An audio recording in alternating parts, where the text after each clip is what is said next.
Hey guys, Nico here, and this video I'm going to quickly share with you what TFSAs are.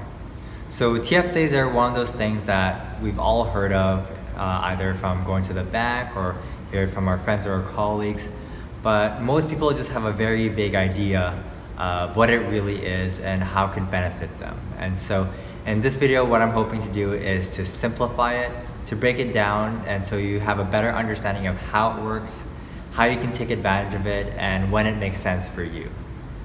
So to start it off, the first thing is, what is a TFSA? So a TFSA stands for a tax-free savings account. The TFSA is a registered account, which means it's registered with CRA to receive some sort of tax benefits. And so the big question is, what tax benefits do you get? What a TFSA is not is an investment. So there's a very important distinction for you to understand to help you really understand what a TFSA is. So what I'm going to do is differentiate what an investment account or investment vehicle is. So investments are the things like your stocks, your bonds, your mutual funds, your index funds, your ETFs. These are the things you put your money into in hopes that it grows over time. While the investment accounts are things like your TFSA, your RSP. This is where you put your investments into to hopefully help it grow faster, right? And the example I like to give is kind of like the investments that you have is food like you eat, like a burger or fries or whatever, while the things like your TFSA, your RSP, the investment vehicles are the plate that you put it on. So the things like your TFSA, like your RSP, you can't actually eat it. It's not food, it's just the plate. But what the plate does is it protects your food from the germs from the table and the floor. And to kind of bring it back to investing, what it does is it protects your investments from the germs that are called taxes. And so this is very important because when I talk to many people about TFSAs, they assume it's an investment. Like, should I put my money into a mutual fund or a TFSA? Well, in reality, that's kind of the wrong question. You can have your mutual fund in the TFSA. It's an easy mistake to make because it's in the name, tax-free savings account. And so many people just assume that it's kind of like a savings account that you open up at a bank and it grows tax-free. But in reality, you can have a savings account, but you could also have a mutual fund in there. You can have an index fund, you can have stocks. And so it isn't necessarily the investment itself. It's a way you can shelter your investments from taxes. So what is the tax benefit that you get from putting your money in a TFSA? To better understand the tax benefits that you get from a TFSA, it's better to take a step back and understand how regular investments get taxed. And so if you have your investment in an ordinary account, which is most often called a non-registered account, which just means that it's not registered with CRA to receive some tax benefits, then you get taxed on the growth in that account or in that investment.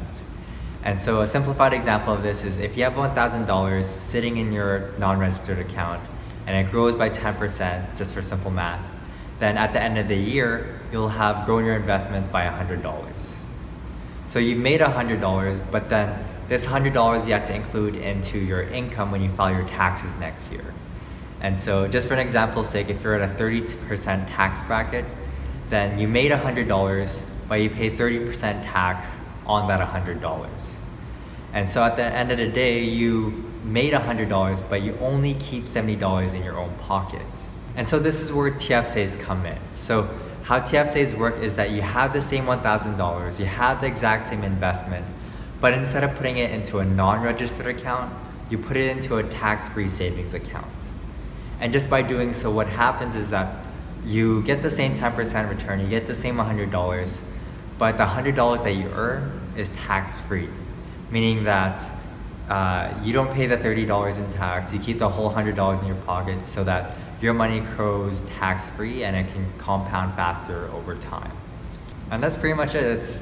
You put your money into the TFSA, it grows tax-free, and even when you withdraw the money from the account, you also receive it tax-free. And so it's a very simple vehicle for you to understand, but there are many things that you want to take into consideration, as well as the small details that make a difference.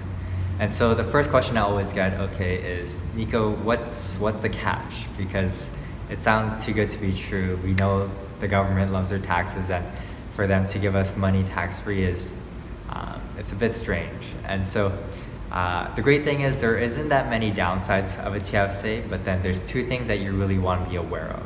And the first one are contribution limits, and the second one is the penalties that are attached with it. So with contribution limits, there's a cap on how much Canadians can actually put into their TFSA. And how it works is that every year the Canadian government sets a new amount that you can put in. So in 2019, you can put in $6,000 into your TFSA. And the great thing is that even if you don't use that $6,000 this year, then it rolls over to next year. It's cumulative, meaning that all the years in the past that you haven't used your TFSA contribution room moves over to this year. Your contribution limit starts growing the moment you turn 18 years old. And so when this program was introduced in 2009, it started growing from then. So if you were 18 back in 2009, then you would have every year's worth of contribution room carrying over if you haven't used your TFSA yet. So if you were 18 back in 2009, or at least 18, then you'd have about $63,500 of contribution room that you can put into your TFSA. But if you're only turning 18 this year, then you only have the $6,000 that you can use. One thing to keep in mind is that in some provinces, such as BC, you actually have to be 19 to open up a TFSA. So it's a bit interesting because you can open it up when you're 19, but the contribution room starts when you're 18. So if you're 19 this year, then that means you get the contribution room of last year when you were 18, as well as this year when you're 19. But you can't open up your TFSA until your actual birthday. So the great thing with TFSAs is that if you withdraw the money from your account, you regain that contribution room next year, so you can put your money back in. Meaning that if you contributed the full $63,500 and you withdrew that money out this year, then next year you can put in back that full $63,500 plus next year's new contribution limit. One thing to keep in mind is that the amount of new contribution room you get back from a withdrawal is based off of the market value of your investment at that time. And to simplify this, just take the first example of the $63,500. If that amount you put in grew to $100,000 and then you took out that $100,000, then next year when you regain that contribution room, you can recontribute the full $100,000, even though before the contribution limit was only $63,500. And it goes the other way around. So if you had the full $63,500 and it went down to $30,000, for example, if you take that $30,000 out, then next year you only get $30,000 of contribution room on top of whatever next year's room is. This is important to note because if your investments go down within your TFSA, you want to try avoiding withdrawing the money because you lose that contribution.